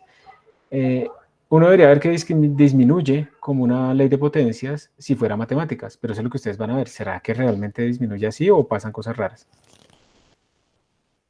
¿Alguien más iba a preguntar algo? Sí, profe, en el repositorio lo que hagamos en cada clase hay que irlo guardando ahí. No, O- eso es lo que ustedes quieran. Yo les recomiendo que hagan eso. Lo que ustedes hagan en cada clase lo van guardando y lo envían y entonces tienen sus códigos de cada clase que podrán usar después en los exámenes y en los proyectos y todo eso. Pero no es obligatorio. Yo lo hago, o sea, lo que yo les estoy mostrando es como si yo fuera un estudiante. Yo estoy guardando mis códigos y los envío a mi repositorio. Ah, ok, pero el repositorio usted no lo califica ni nada. No, no, no, eso es privado para ustedes. Ah, Después van a crear otros repositorios para los exámenes y cosas así. ok, vale, gracias. Listo. Bueno, entonces muchas gracias por su atención. Feliz fin de semana. Que estén muy bien Gracias, todos. profe. Buen fin de Vale, semana. profe, muchas gracias. Gracias, profe. Hasta luego. Hasta luego. Hasta luego, que estén bien.